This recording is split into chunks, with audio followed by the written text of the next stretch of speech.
Hello students, welcome to Bangla defence academy. আমি ঐশ্বর্য বিশ্বাস। আজ আমরা আলোচনা করব ভারতীয় সংবিধান থেকে। ভারতীয় সংবিধানের আজকের আমাদের আলোচ্য বিষয় হলো সংবিধান সংশোধনী বা কনস্টিটিউশনাল অ্যামেন্ডমেন্ট। এর আগে এই ক্লাসটি করানো হয়ে গেছে, তো আজ বলতে পারো রিভিশন ক্লাস। এবার এই ক্লাসের সঙ্গে আমরা কিছু এমসিকিউ প্র্যাকটিসও কিন্তু করব এই ভিডিওর শেষে, ঠিক আছে? কারণ দেখো, বলা রয়েছে এই যে 5 থেকে 17 তারিখের মধ্যে যে সমস্ত পরীক্ষাগুলো হলো এসএসসি জিডি, তার মধ্যে প্রচুর প্রশ্ন কিন্তু এসছে এই সংবিধান সংশোধনী থেকে। তো আগামীতে অর্থাৎ 19 তারিখ থেকে তোমাদের যাদের পরীক্ষা রয়েছে তাদের জন্য এই ভিডিওটা। তো তোমরা অবশ্যই এই ভিডিওটা একবার দেখে যাবে, আশা করা যায় অনেকটাই উপকারে তোমাদের লাগবে, ঠিক আছে? তো এই ভিডিওটাতে তোমরা বুঝতে পারবে যে সংবিধান সংশোধনী থেকে কি রকম টাইপের প্রশ্ন কিন্তু আসছে।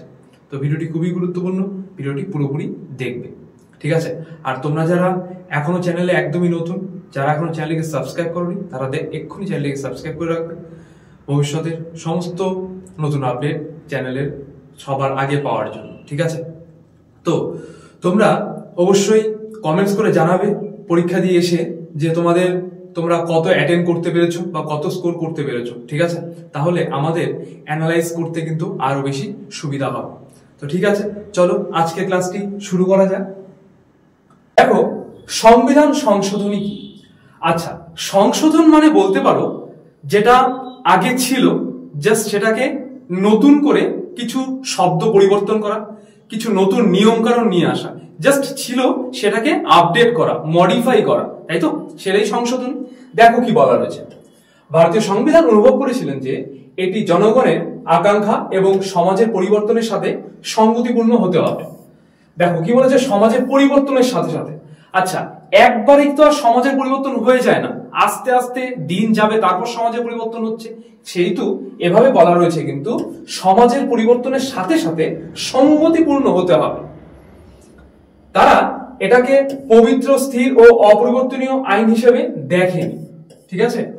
পবিত্র, স্থির হিসেবে কিন্তু দেখেনি, হ্যাঁ, অপরিবর্তনীয় যেটাকে কখনো পরিবর্তন করাই যাবে না এভাবে কিন্তু দেখেনি। সুতরাং তারা সময়ে পরিবর্তনগুলি অন্তর্ভুক্ত করার বিধান করেছে, অর্থাৎ যে পরিবর্তনগুলো থাকবে সেই পরিবর্তনগুলি সময়ের সাথে সাথে কিন্তু পরিবর্তন হতে থাকবে। এইসব পরিবর্তনকে বলা হয় সংবিধান সংশোধনী। এক কথায় বলা যেতেই পারে সময়ের সাথে সাথে যে পরিবর্তনগুলো লিপিবদ্ধ করা হয় ভারতীয় সংবিধানকে, সেটাই সংবিধান সংশোধনী। দেখো, ভারতের সংবিধান গৃহীত হয়েছিল কবে? 1949 সালের 26শে নভেম্বর। এটা ভেরি ভেরি ইম্পর্টেন্ট, এটা আমরা আগেও পড়েছিলাম, তাই না? এরপর ভারতীয় সংবিধান কার্যকরী হয় 1950 সালের 26শে জানুয়ারি। প্রথম সংশোধনী হয় কিন্তু 1951 সালে।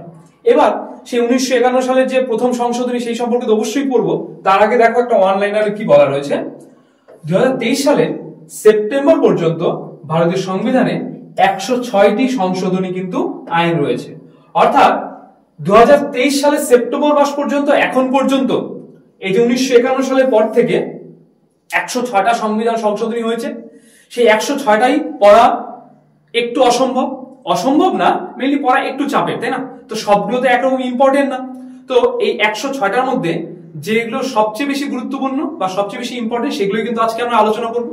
তো চলো দেখে নেই প্রথম সংবিধান সংশোধনী বা প্রথম সংশোধনী। দেখো 1951 সাল। দেখো কি বলেছে, সংবিধানে নবম তপশিল যোগ করা হয়েছিল।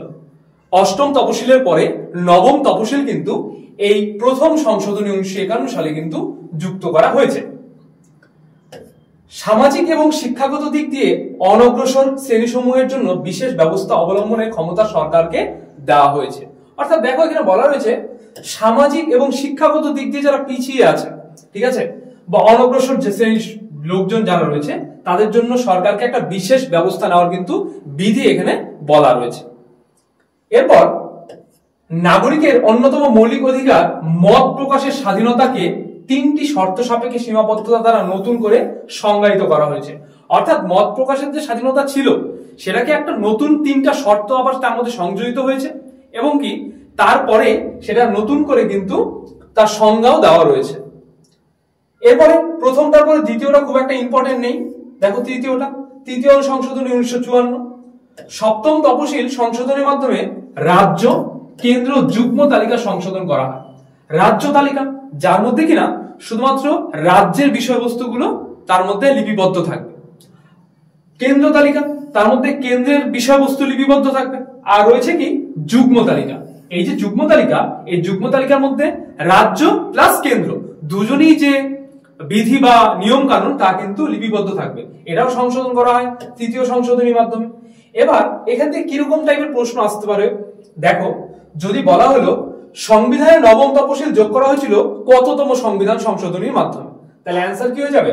অবশ্যই প্রথম সংবিধান সংশোধনীর মাধ্যমে, তাই তো? আর এই কোশ্চেনটাকেই যদি বলা হলো যে প্রথম সংবিধান সংশোধনীর মাধ্যমে নবম তফসিল যোগ করা হয়েছিল, এটি কত সালে হয়েছিল, তাহলে হয়ে যাবে কি অবশ্যই 1951 সালে হয়ে যাবে। প্রশ্নগুলো এভাবে আসতে পারে। দেখো, সপ্তম সংশোধনী 1956, ভাষার উপর নির্ভর করে রাজ্যগুলির পুনর্গঠনের প্রয়োজনীয়তার কথা বলা হয়। অর্থাৎ ভাষার ভিত্তিতে কিন্তু রাজ্য তৈরি করার কথা কিন্তু এখানে বলা হয়েছে। আচ্ছা, তোমরা কমেন্টস করে জানাও তো ভাষার ভিত্তিতে কোন রাজ্য প্রথম গঠিত হয়েছিল, এটা অবশ্যই কমেন্টসে কিন্তু জানাবে, ঠিক আছে? এটা তোমাদের হোমওয়ার্ক থাকবে। নেক্সট দেখো, অষ্টম বা 8তম সংশোধনী 1959, লোকসভা ও বিধানসভাগুলিতে তপশিলি জাতি অর্থাৎ এসসি, তপশিলি উপজাতি অর্থাৎ এসটি এবং অ্যাংলো ইন্ডিয়ান সম্প্রদায়ভুক্তদের জন্য আসন সংরক্ষণের মেয়াদ 1960 সাল থেকে বৃদ্ধি করে 1970 সাল পর্যন্ত করা হচ্ছিল। অর্থাৎ এই যে লোকসভা বিধানসভায় যে সদস্যরা নির্বাচিত হচ্ছেন তাদের জন্য যে আসন সংখ্যাটা সেটা 1960 সাল থেকে বাড়িয়ে কিন্তু 1970 সাল অর্থাৎ 10 বছর কিন্তু সেটাকে বৃদ্ধি করা হলো। কাদের জন্য? SC ST OBC, SC ST আর অ্যাংলো ইন্ডিয়ানদের জন্য, ঠিক আছে? এরপর দেখো, দশম সংশোধনী 1961, পর্তুগিজ অধিকৃত দাদরা ও নগর হাভেলিকে ভারতের অন্তর্ভুক্ত করে কেন্দ্রশাসিত অঞ্চলের মর্যাদা দেওয়া হয়। অর্থাৎ দাদরা আর নগর হাভেলি তাহলে মেইনলি পর্তুগিজদের দখলে ছিল, তাদেরকে কি করা হলো? তাদেরকে ভারতের অন্তর্ভুক্ত করা হলো। অন্তর্ভুক্ত করার মাধ্যমে কিন্তু তাদেরকে রাজ্যের স্বীকৃতি না দিয়ে কেন্দ্রশাসিত অঞ্চলের স্বীকৃতি কিন্তু দেওয়া হলো এই 10তম সংবিধান সংশোধনীতে। 15তম সংশোধনী দেখো 1963 সালে যেটা হয়েছিল, হাইকোর্টের বিচারপতিদের অবসর গ্রহণের বয়স 60 থেকে 62 বছর করা হলো। অর্থাৎ এই যে 15তম সংশোধনী 1963 সালের আগে হাইকোর্টের যে বিচারপতি ছিলেন তাদের কিন্তু অবসর গ্রহণের বয়স ছিল কত? 60 বছর। কিন্তু এই 15তম সংশোধনীর পর থেকে 1963 সালের পর থেকে হাইকোর্টের বিচারপতিদের অবসর গ্রহণের বয়স হলো কত? 62 বছর, তাই তো? নেক্সট দেখো, 21তম সংশোধনী 1967, সংবিধানের অষ্টম তফসিলে সিন্ধি ভাষাকে অন্তর্ভুক্ত করা হয়। অর্থাৎ সিন্ধু ভাষাটাকে কিন্তু এই সংবিধানে যুক্ত করা হয়েছিল 21তম সংবিধান সংশোধনীর মাধ্যমে 1967 সালে। নেক্সট দেখো, 31তম সংশোধনী 1973, লোকসভায় নির্বাচিত প্রার্থীর সংখ্যা 525 থেকে 545 পর্যন্ত বর্ধিত করা হয়। অর্থাৎ এই যে 31তম সংশোধনী 1973 তার আগে বা সেই পর্যন্ত কিন্তু লোকসভার সদস্য সংখ্যা ছিল বা সর্বোচ্চ হওয়ার ক্ষমতা ছিল 525 জন। কিন্তু এই যে 31তম সংবিধান সংশোধনী 1973 এর পরের থেকে কিন্তু সেই 525টাকে কিন্তু করে দেওয়া হয় কত? 545 জনে বাড়িয়ে দেওয়া হয়। এরপর 36তম সংশোধনী 1975, সিকিমের ভারতের পূর্ণ রাজ্যের মর্যাদা দেওয়া হয়। অর্থাৎ সিকিমকে ভারতের পূর্ণ রাজ্যের মর্যাদা দেওয়া হয়, ঠিক আছে? তাহলে আমরা এখান থেকে প্রশ্ন আসতেই পারে এরকম করে যে সিকিম কত সালে ভারতের সঙ্গে যুক্ত হয়, তাহলে অ্যান্সার কি হবে? 1975 সালে। বা এরকম হতে পারে যে সিকিম কততম সংবিধান সংশোধনীর মাধ্যমে ভারতের সাথে যুক্ত হয়, তাহলে অ্যান্সার কি হয়ে যাবে? 36তম সংবিধান সংশোধনী, তাই তো? দেখো এরপরে 38তম সংশোধনী 1975, রাষ্ট্রপতি জরুরি অবস্থা জারি করতে পারে এবং অর্ডিন্যান্স জারি করতে পারে। রাষ্ট্রপতি, গভর্নর ও কেন্দ্রশাসিত অঞ্চলের প্রশাসনিক প্রধান যদি অর্ডিন্যান্স জারি করে তাহলে কেউ তাদের বিপক্ষে আদালতে চ্যালেঞ্জ করতে পারবেন না। এটা বলা রয়েছে কততে? 38তম সংশোধনী 1975 সালে। কে কে রয়েছে? রাষ্ট্রপতি, গভর্নর আর কেন্দ্রশাসিত অঞ্চলের প্রশাসনিক প্রধান অর্থাৎ লেফটেন্যান্ট, তারা যদি কোনো একটা অর্ডিন্যান্স জারি করে সেটার উপর দিয়ে কিন্তু কেউ আর কথা বলতে পারবে না বা তার বিপক্ষে কিন্তু যেতে পারবে না। ঠিক আছে, 41তম সংশোধনী 1976। দেখ, রাজ্য রাষ্ট্রকৃতকে চেয়ারম্যান ও সদস্যদের অবসর গ্রহণের বয়স 60 থেকে 62 বছর কিন্তু করা হয়। এটাতেও আগেরটাতে যখন আমরা দেখলাম যে হাইকোর্টের বিচারপতিদের বয়স 60 থেকে 62 করা হয়, ঠিক তেমনি 41তম সংবিধান সংশোধনীর মাধ্যমে রাজ্য রাষ্ট্রকৃতকে চেয়ারম্যান ও সদস্যদের কিন্তু অবসর গ্রহণের বয়সটাও এই 60 থেকে 62 বছর কিন্তু করা হয়। নেক্সট দেখো 42তম সংশোধনী 1976। মৌলিক অধিকারের চেয়ে নির্দেশনামূলক নীতির প্রাধান্য বেশি দেওয়া হয়। অর্থাৎ আমাদের যে মৌলিক অধিকারগুলি ছিল তার থেকেও নির্দেশনামূলক নীতি অর্থাৎ DPSP, directive principle of state policy, তাদেরকে কিন্তু গুরুত্ব বেশি দেওয়া হয়েছে। ঠিক আছে, পার্লামেন্টকে মুখ্যতা প্রদান করা হয় এবং ইহাতে 10টি মৌলিক কর্তব্যের সংযোজন হয়। অর্থাৎ এর মধ্যে কিন্তু 10টি মৌলিক কর্তব্যে সংযোজিত হয়, যেটা কোথায় 51 এতে আলোচনা করা রয়েছে, তাই না? লোকসভার কার্যকালের মেয়াদ 5 বছর থেকে বাড়িয়ে 6 বছর করা হয়। অর্থাৎ লোকসভার যে একজন সদস্য নির্বাচিত হচ্ছে তার মেয়াদ কিন্তু আগে 5 বছরই ছিল, অর্থাৎ 1976 সালে আগে 5 বছরই ছিল। তারপর 1976 সালে 42তম সংশোধনীর মাধ্যমে কিন্তু সেটা 6 বছর করা হয়। এরপর 44তম সংশোধনী 1978। দেখো কি বলা আছে, লোকসভার কার্যকালের মেয়াদ 6 বছর থেকে কমিয়ে পূর্বের ন্যায় 5 বছর করা হয়। অর্থাৎ এর আগেরটাতে 43টার আগে 42 নম্বরেই বলা হলো যে 5 বছর থেকে বাড়িয়ে 6 বছর করা হলো। আবার ঠিক তেমনি 44টাতে বলা হলো কি 6 বছর থেকে কমিয়ে আবার পূর্বের ন্যায় কিন্তু 5 বছর করা হলো। এখানে কনফিউশন হতে পারে যে কোন পঞ্চবার্ষিকী কোন সংবিধান সংশোধনীর মাধ্যমে লোকসভার কার্যকালের মেয়াদ 5 বছর থেকে 6 বছর করা হলো। তাহলে অ্যান্সার কি হয়ে যাবে? 42তম সংশোধনীর মাধ্যমে। এবার যদি বলা হয় কোন সংবিধান সংশোধনীর মাধ্যমে লোকসভার কার্যকালের মেয়াদ 6 বছর থেকে কমিয়ে পূর্বের ন্যায় 5 বছর করা হয়, তাহলে অ্যান্সার হয়ে যাবে অবশ্যই 44তম সংশোধনীর মাধ্যমে, তাই না? যেটা 1978 সালে হয়েছিল। সম্পত্তির অধিকারকে মৌলিক অধিকারের পরিবর্তে আইনগত অধিকারে পরিণত করা হলো, যেটা কিনা কততে 300 তে কিন্তু আলোচনা করা আছে, তাই না?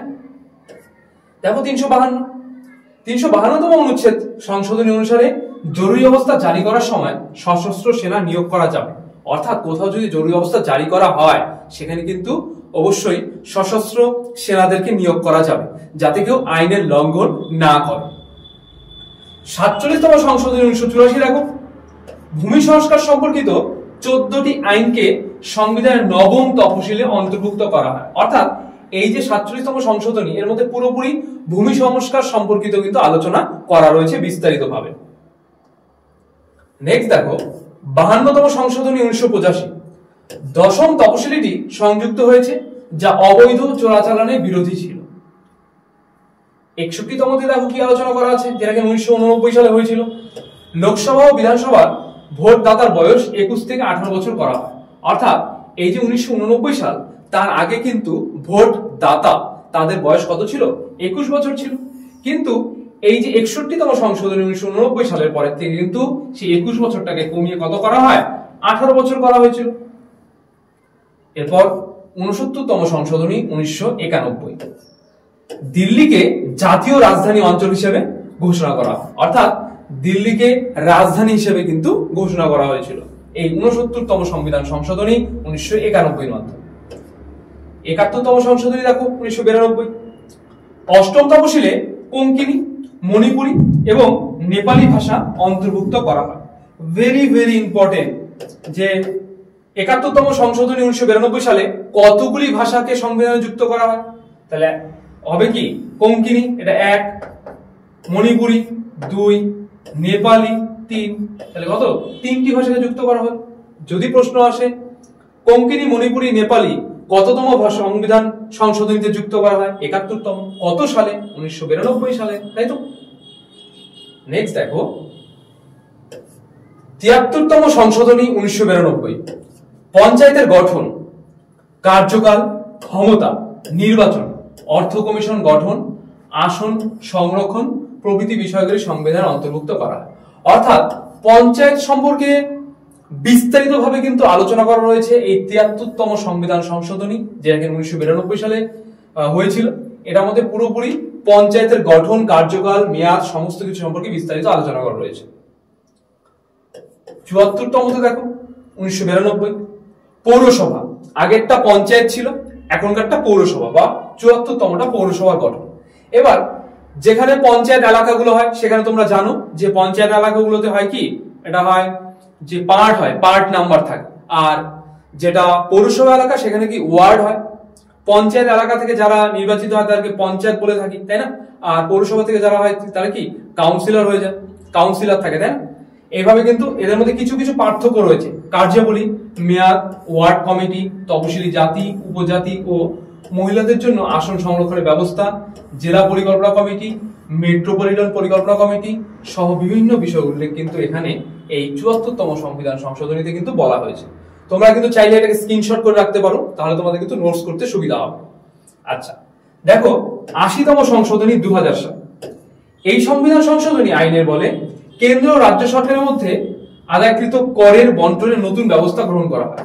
এবার এই যে ট্যাক্সিং সিস্টেম অর্থাৎ কর ব্যবস্থা, এই কর ব্যবস্থা কেন্দ্র কত নেবে, রাজ্য কত নেবে, এই যে করের যে বন্টন, এই বন্টন বিস্তারিতভাবে কিন্তু এই ৮০তম সংবিধান সংশোধনী ২০০০ সালে যেটা হয়েছিল তার মধ্যে বিস্তারিতভাবে বলা রয়েছে। এরপর ৮৪তম সংশোধনী ২০০১ দেখো, লোকসভা ও বিধানসভার আসন সংখ্যা ২০২৬ সাল পর্যন্ত অপরিবর্তিত থাকবে। অর্থাৎ ২০২৬ সালের পরে চেঞ্জ করা যেতে পারবে, অসুবিধা নেই, কিন্তু ২০২৬ সালের আগে লোকসভাই বলো আর বিধানসভাই বলো, এটা যা আছে সেটাই থাকবে, এটা বাধ্যতামূলক। ৮৫তম সংশোধনী ২০০২ সরকারি চাকরিতে তপশিলি জাতি, উপজাতি কর্মচারীদের পদোন্নতির জন্য বিশেষ সংরক্ষণের ব্যবস্থা গৃহীত হয়।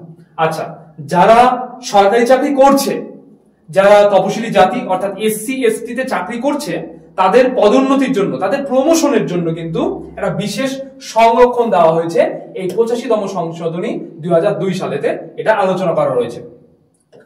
এরপর দেখো ৮৬তম সংশোধনী ২০০২ ৬ থেকে ১৪ বছরের শিশুদের শিক্ষার অধিকারকে মৌলিক অধিকার হিসেবে কিন্তু স্বীকৃত দেওয়া হয়েছে।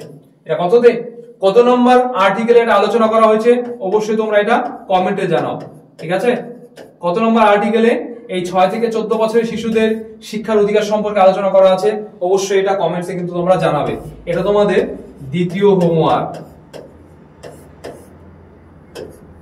৯২তম সংশোধনী ২০০৩ দেখো, অষ্টম তফসিলে বড়ো, ডোগরি, মৈথিলি ও সাঁওতালি এই ৪টি ভাষা যুক্ত করা হয় এবং অষ্টম তফসিলে ভারতীয় স্বীকৃত ভাষার সংখ্যা হয় ২২টি। অর্থাৎ এর আগে যে ভাষাগুলো হয়েছিল তারপরের থেকে শেষ ভাষা ছিল বড়ো, ডোগরি, মৈথালি আর সাঁওতালি, এই ৪টি ভাষা কিন্তু সংবিধানে যুক্ত করা হয়। এই যুক্ত করার ফলে ভাষার সংখ্যা হয়ে যায় কত, টোটাল ২২টি, ঠিক আছে? ৯৫তম সংশোধনী ২০১০ লোকসভা ও বিধানসভার তপশিলি জাতি উপজাতিদের জন্য সংরক্ষণের বয়সসীমা ৬০ থেকে ৭০ বছর করা হয়। আচ্ছা, তপশিলি জাতি উপজাতিদের জন্য তাহলে কি যে বয়সসীমাটা ছিল ৬০ বছর ছিল, সেটা শুধুমাত্র তাদের জন্য কত করা হলো, ৭০ বছর করা হলো, লোকসভা ও বিধানসভা দুইয়ের জন্য। ৯৬তম সংশোধনী ২০১১ এই সংশোধনীতে ওড়িয়া ভাষার নাম পরিবর্তন করে ওড়িয়া করা হয়। ও রস্বই অন্তঃস্থ থেকে ও ডরস্বই অন্তঃস্থ ওড়িয়া করা হয়, ঠিক আছে? দেখো ৯৭তম সংশোধনী ২০১২ পার্ট এর সংযোজন হয়েছে, সেখানে সমবায় সমিতি স্থাপন সম্পর্কে বলা হয়েছে, এটা পার্ট ৯, ঠিক আছে? ১০০তম সংশোধনী ২০১৫ ভারত ও বাংলাদেশের মধ্যে জমির সীমানা চুক্তি, এটা অরিজিনালি হয়েছিল ৭৪তমতে 1974, তাই না? সেই সময় ইন্দিরা গান্ধী ছিল আর শেখ মুজিবুরের সময় হয়েছিল বাংলাদেশের সঙ্গে যে চুক্তি, সেটার কথা এখানে বলা আছে, ভারত ও বাংলাদেশের মধ্যে যে জমির সীমানা সেটা। নেক্সট দেখো ১০১তম সংশোধনী ২০১৬ ভেরি ভেরি ইম্পর্টেন্ট, এটার মধ্যে আলোচনা করা আছে জিএসটি সম্পর্কে, জিএসটি এর সূচনা হয়েছিল এখানে। এরপর ১০২তম সংশোধনী ২০১৮, আর এই যে 100 থেকে, হ্যাঁ এই 100 থেকে এগুলো কিন্তু সবগুলো লেটেস্ট, কারণ দেখো 2015 সাল, অর্থাৎ বর্তমান যে সরকার রয়েছে বিজেপি সরকার, তার আমলে কিন্তু এগুলো হয়েছে। তো এই জন্য এগুলো লেটেস্ট সবগুলো, অবশ্যই এটাকে আরো বেশি গুরুত্ব দিয়ে পড়বে। তাহলে 101তম মধ্যে কি বললাম আমরা, জিএসটি কিন্তু সূচনা হয়েছিল। 102তম সংবিধান 2018তে কি বলা রয়েছে, অন্যান্য অনগ্রসর শ্রেণীর কল্যাণের উদ্দেশ্যে গঠিত জাতীয় কমিশন সাংবিধানিক মর্যাদা প্রদান, অর্থাৎ জাতীয় কমিশনকে সংবিধানে মর্যাদা প্রদান করা হয়। অন্যান্য যে কোনো উদ্দেশ্যে, অর্থাৎ জাতীয় কমিশন করা হয়েছে কাদের, অনগ্রসর শ্রেণী কল্যাণের উদ্দেশ্যে, ঠিক আছে, তাদেরকে কিন্তু সংবিধান মর্যাদা প্রদান করেছে। 103তম সংশোধনী 2019 দেখো কি বলেছে, আর্থিকভাবে পিছিয়ে পড়া মানুষদের জন্য রাজ্যের চাকুরিতে ও সরকারি স্কুলে ভর্তির ক্ষেত্রে 1% আসন সংরক্ষণের ব্যবস্থা করা, ঠিক আছে, যারা আর্থিকভাবে পিছিয়ে পড়েছে তাদের জন্য, ঠিক আছে, 1% আসন সংরক্ষণের ব্যবস্থা কিন্তু করার কথা বলা রয়েছে। নেক্সট দেখো 104তম সংশোধনী 2020, লোকসভা ও বিধানসভা তপশিলি জাতি উপজাতিদের জন্য সংরক্ষণের বয়সসীমা 70 থেকে 80 বছর করা হয়, এবং এই সংশোধনীতে অ্যাংলো ইন্ডিয়ান প্রতিনিধি সংরক্ষণ সম্প্রসারিত করা হয়নি। আচ্ছা, এখানে এসসি এসটি তে 70 থেকে 80 করা হয়, কিন্তু অ্যাংলো ইন্ডিয়াদের কথা কিন্তু এখানে কোনো রকম সম্প্রসারণ করা হয়নি, এটা বলা রয়েছে।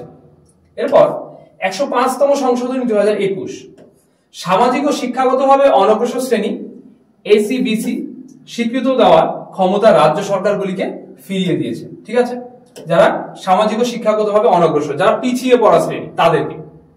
এবার এটাই এখন পর্যন্ত 106তম সংশোধনী 2023, এরপরে আর কোন রকম সংশোধনী ডিটেলস সেভাবে প্রকাশিত হয়নি। নারী শক্তি বন্ধন আইন নামে পরিচিত এই সংশোধনীর মাধ্যমে লোকসভা, রাজ্য বিধানসভা এবং দিল্লির এনসিটিএ মহিলাদের 1/3 সংরক্ষণ দেওয়া হয়েছে, অর্থাৎ মহিলাদেরকেও 1/3 কিন্তু সংরক্ষণের ব্যবস্থা এই 106তম সংশোধনী 2023 বলা রয়েছে। এটা মেইনলি কি, নারী শক্তি বন্ধন আইন নামে কিন্তু পরিচিত। এই যে 106তম সংশোধনী আইন, এটা কিন্তু নারী শক্তি বন্ধন আইন নামে পরিচিত, ঠিক আছে। এই সংশোধনীটি মহিলাদের রাজনৈতিক অংশগ্রহণ বাড়ানোর জন্য করা হয়েছে। এই যে 106তম সংশোধনী 2023, এটা যাতে মহিলারাও যাতে পুরুষদের মতন সমানভাবে রাজনীতিতে অংশগ্রহণ করে, সেই জন্য কিন্তু এই 106তম সংবিধান সংশোধনী 2023টা জারি করা হয়েছে বা সংশোধন করা হয়েছে। এবার এই ক্লাসের উপর ভিত্তি করে, এই যে আমরা অনলাইনের ক্লাসটা করলাম, এই ক্লাসের উপর ভিত্তি করে আমরা কিছু এমসিকিউ প্র্যাকটিস করে নিব। তো চলো দেখেন, প্রথম প্রশ্ন কি রয়েছে দেখো, ভারতীয় সংবিধানের সংশোধনের ধারণাটি কোন দেশের সংবিধান থেকে নেওয়া হয়েছে, অর্থাৎ ভারতীয় সংবিধান যে সংশোধন হয়েছে বা করা যাবে, এটার যে ধারণাটা, এটা কোন দেশ থেকে নেওয়া হয়েছে, এই কনসেপ্টটা কোন দেশ থেকে নেওয়া। অপশন এতে রয়েছে জার্মানি, বিতে আমেরিকা, সিতে কানাডা, ডিতে দক্ষিণ আফ্রিকা। তাহলে এটার কিন্তু অ্যান্সার হয়ে যাবে কি, এর অ্যান্সার হয়ে যাবে অপশন ডি, দক্ষিণ আফ্রিকা। অর্থাৎ ভারতীয় সংবিধান সংশোধনের ধারণাটি কিন্তু দক্ষিণ আফ্রিকা থেকে নেওয়া হয়েছে, ঠিক আছে। নেক্সট প্রশ্ন, নিম্নলিখিত কোন সংশোধনী দ্বারা ভারতীয় সংবিধানের মৌলিক কর্তব্যগুলি অন্তর্ভুক্ত করা হয়েছিল। এই যে ভারতীয় সংবিধানের যে মৌলিক কর্তব্যগুলি আছে, সেই কর্তব্যগুলি তো একদম সংবিধান শুরুর সময় ছিল না। এবার কোন সংবিধান সংশোধনীর দ্বারা ভারতীয় সংবিধানে মৌলিক কর্তব্যগুলিকে যুক্ত করা হয়েছে, সেটাই জানতে চাওয়া হয়েছে। অপশন এতে রয়েছে 56তম সংশোধনী, বিতে রয়েছে 42তম সংশোধনী, সিতে রয়েছে 25তম সংশোধনী, আর ডিতে রয়েছে 14তম সংশোধনী। তাহলে এটার ক্ষেত্রে উত্তর হয়ে যাবে অপশন বি, 42তম সংশোধনীর দ্বারা কিন্তু ভারতীয় সংবিধানে মৌলিক কর্তব্যগুলিকে যুক্ত করা হয়েছে। দেখো 42তম সাংবিধানিক সংশোধনী আইন 1976 দ্বারা ভারতীয় সংবিধানে মৌলিক কর্তব্যগুলি অন্তর্ভুক্ত করা হয়েছে। আমরা তো জানলাম যে 42তম সংশোধনী, কিন্তু এই 42তম সংশোধনীটা কত সালে হয়েছিল, 1976 সালে। তোমরা অলরেডি জানো সেটা, তাই না। নেক্সট প্রশ্ন দেখো, 1985 সালে 52তম সংশোধনীর মাধ্যমে ভারতীয় সংবিধানে কি সংশোধন করা হয়েছিল। এবার দেখো প্রশ্নটা কিভাবে ঘুরিয়ে দেওয়া, যে 52তম সংশোধনী হয়েছিল 1985 সালে, এর মধ্যে কি সংশোধন করা হয়েছিল।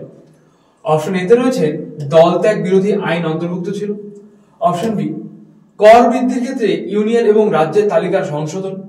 সিতে রয়েছে সমাজতান্ত্রিক ধর্মনিরপেক্ষ শব্দটি প্রস্তাবনায় যুক্ত হয়েছে, নাকি অপশন ডি ভারতীয় ইউনিয়নের মধ্যে একটি রাজ্য হিসেবে সিকিম গঠন হয়েছে। তাহলে এর অ্যান্সার কিন্তু হয়ে যাবে অপশন এ, দল ত্যাগ বিরোধী আইন অন্তর্ভুক্ত ছিল কিন্তু এই 1985 সালের 52তম সংশোধনীর মাধ্যমে ভারতীয় সংবিধানে সংশোধন করা হয়েছিল। দেখো এটা তো বলা হলো। এরপর দেখো 52তম সংশোধনী 1985 সালে হয়েছিল, আমরা জানি অলরেডি, প্রশ্ন দেওয়াই আছে। এটি ভারতীয় সংবিধানের 10ম তপশিল যুক্ত করেছে। এরপর 10ম তপশিল দল ত্যাগের ভিত্তিতে সংসদ ও রাজ্য বিধানসভা সদস্যদের অযোগ্যতার সাথে সম্পর্কিত। এরপর 1985 সালে 30শে জানুয়ারি লোকসভায় দল ত্যাগ বিরোধী আইন পাশ হয়েছিল। 31শে জানুয়ারি 1985 সালে রাজ্যসভা কর্তৃক দল ত্যাগ বিরোধী আইন ছিল। তাহলে দেখো একটা মাত্র প্রশ্ন, কতগুলো পয়েন্ট এখানে রয়েছে, তো অবশ্যই তোমরা কিন্তু চাইলে এটাকে স্ক্রিনশট করে রাখতে পারো। নেক্সট প্রশ্ন দেখো, 42তম সাংবিধানিক সংশোধনী 1976 সালে ড্যাশের সুপারিশ অনুসারে করা হয়েছিল। কার সুপারিশ অনুসারে করা হয়েছিল?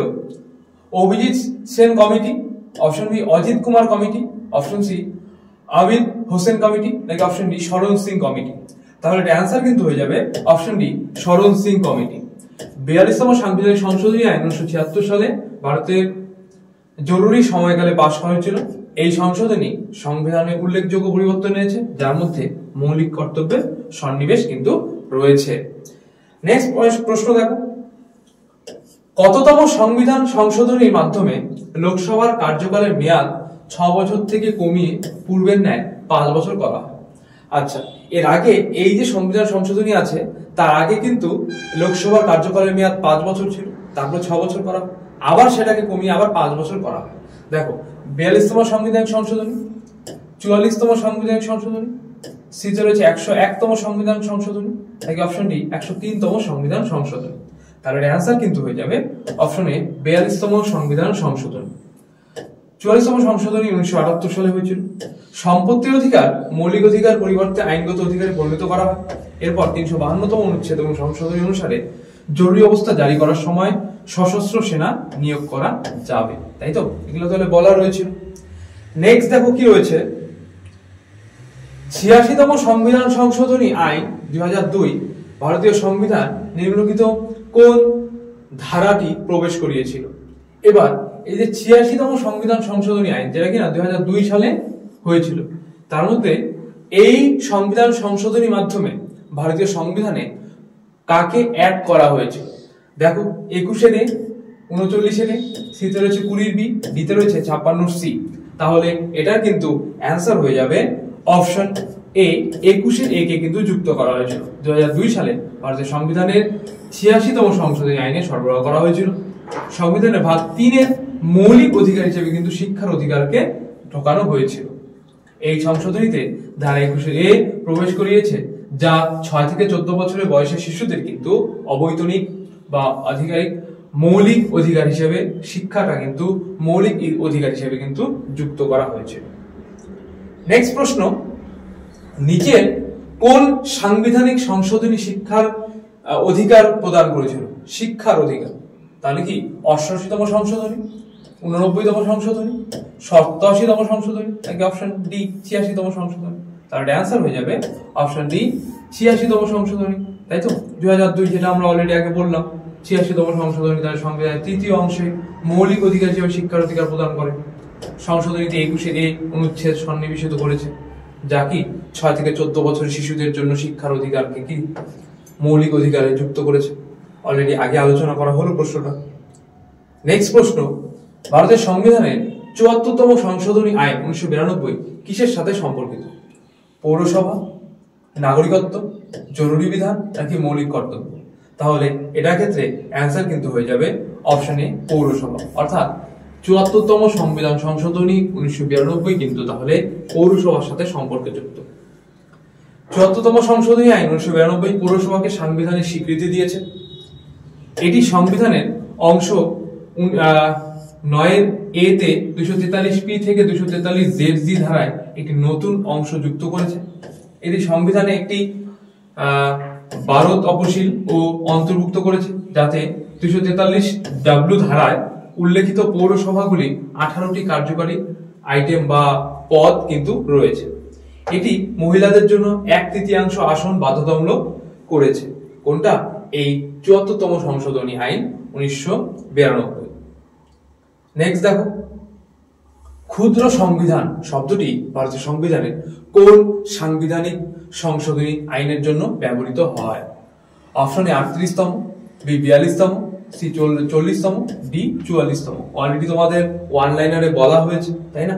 তাহলে এটা কিন্তু অ্যান্সার হয়ে যাবে অপশন বি 42তম। ক্ষুদ্র সংবিধান শব্দটি 42তম সংশোধনী আইন 1976 এর জন্য ব্যবহার করা হয়েছে, কারণ এটি সংবিধানের গুরুত্বপূর্ণ পরিবর্তন এবং কি সংযোজন এনেছিল। এটা আমরা অলরেডি জেনেছি, তাই তো? তো আজকে এই পর্যন্তই। ভিডিওটি তোমাদের কেমন লাগলো অবশ্যই কমেন্টসে জানাবে। কোথাও যদি বুঝতে অসুবিধা হয় বা কোনো প্রশ্ন সম্পর্কে কোনো রকম জিজ্ঞাসা থাকে তাও কমেন্টসে জানাবে, আমরা অবশ্যই তা সলভ করে দেবো। ভিডিওটি ভালো লাগলে লাইক করবে, শেয়ার করবে, এমনকি তোমাদের বন্ধু বান্ধব যারা এসএসসি জিডি প্রিপারেশন নিচ্ছে, সামনেই পরীক্ষা, 1-2 দিন বাদে পরীক্ষা আছে, তাদেরকে অবশ্যই ভিডিওটি শেয়ার করবে। ভিডিওটি তোমাকে শেষ পর্যন্ত দেখার জন্য অসংখ্য ধন্যবাদ। দেখা হচ্ছে আগামী নতুন কোনো ভিডিওতে।